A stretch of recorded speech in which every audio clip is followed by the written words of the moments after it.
Mes amis, je vais revenir sur les miracles qui ont été faits par notre Seigneur, car je vois qu'ils sont remis en cause par les athées, nous l'avons vu, et je reçois des messages avec des gens qui disent n'importe quoi, qu'on a compris maintenant ce qu'étaient les miracles, etc., qu'on sait les reproduire. Mais écoutons. Alors, notre Seigneur va affirmer clairement sa divinité. Comment? Eh bien, en donnant des preuves irréfutables. Ainsi, les miracles, car Dieu seul fait des miracles.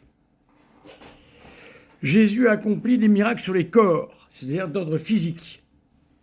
Lorsqu'un miracle est effectué sur un corps, par exemple une guérison, elle doit être immédiate. Ce n'est pas une thérapie. J'ai lu un article qui dit « Maintenant, nous connaissons les thérapies utilisées par Jésus ». Jésus n'est pas un thérapeute, il est un thaumaturge. Il fait des miracles en tant que Dieu. Ce n'est pas du tout une thérapie. Dans l'Évangile, ils sont très nombreux, et Saint Jean nous dit, en Saint Jean 21-25, qu'ils sont très loin d'avoir tous été reportés dans ce livre. Ils sont mêlés à des événements de la vie du Maître, donnés comme preuve de ses enseignements, et entrent comme des parties indispensables dans le récit, c'est-à-dire qu'ils n'ont pas pu être rajoutés par la suite. Alors, Jésus a opéré des miracles sur les éléments de la nature. Changement de l'eau en vin à Cana. Alors, un auditeur me dit que maintenant on sait faire ça. Écoutez, mon cher monsieur, il faut bien que vous ayez conscience qu'on a rempli d'immenses jarres avec de l'eau, jusqu'au ras-bord, avec de nombreux témoins, et en un instant, sur une parole, notre Seigneur a changé l'eau en vin. Voilà. Si vous êtes capable de faire ça, sans y rajouter un colorant ou je ne sais quoi, allez-y, nous voulons voir. Les gens racontent des choses, mais ils ne les testent pas. Continuons. La tempête apaisée. Miracle sur les éléments de la nature. Saint Matthieu 8, 24, 26. Une tempête immense se lève, comme nous en connaissons sur le lac de Tibériade.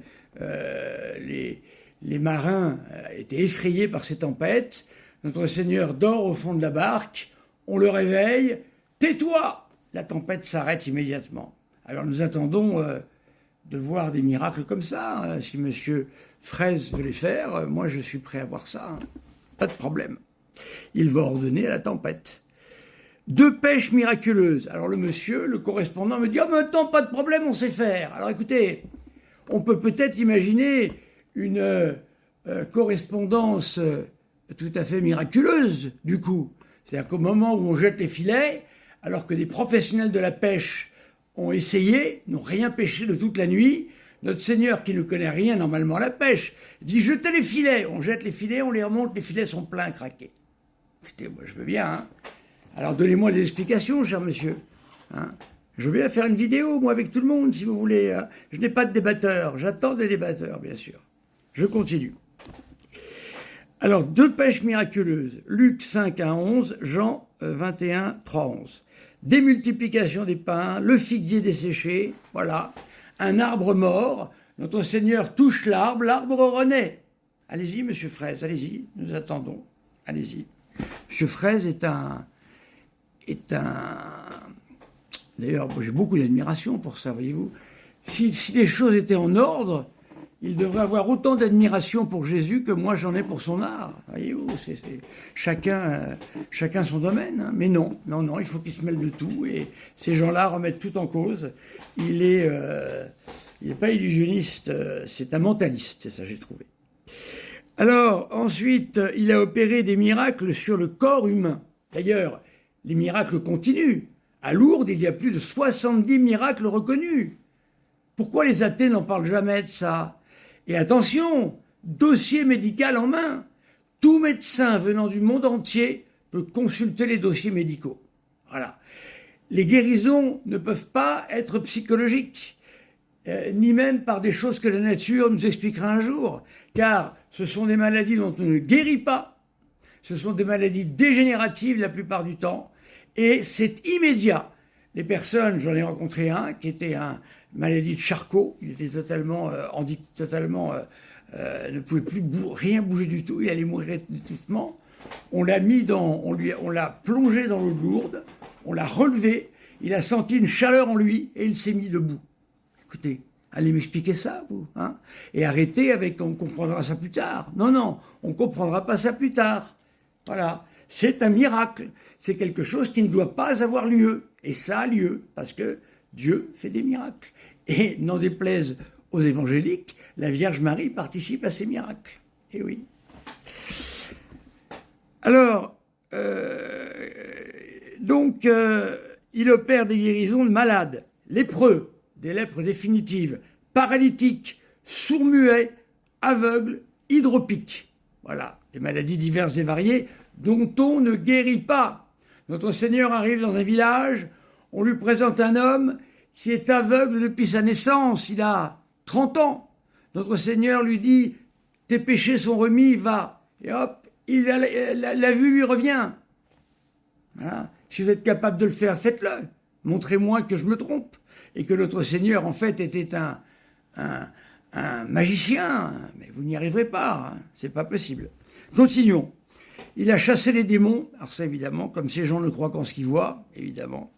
Mais enfin, un possédé, on voit tout de même dans quelle situation il est. Et il a opéré des résurrections. Des gens qui étaient morts depuis 2 jours. J'ai entendu Madame Casus-Ledy nous dire que aujourd'hui ça s'explique. Venez nous expliquer, Madame Casus-Ledy, comment quelqu'un qui est mort depuis 2 jours, à l'époque de notre Seigneur, hein, eh bien, hop, notre Seigneur, une parole, et cette personne revient à la vie. Voilà, Lazare, par exemple. Venez nous expliquer, puisque c'est si simple. Tout le monde nous dit que c'est simple. Venez nous expliquer. Faites une émission spéciale là-dessus. Et invitez-moi, surtout. Alors, il y a eu aussi la résurrection du fils de la veuve de Naïm, Saint Luc 7, 11, 17. Voilà, chef de la synagogue. Alors, je vais maintenant faire une deuxième vidéo pour dire qu'est-ce qu'il faut penser de tout cela, justement.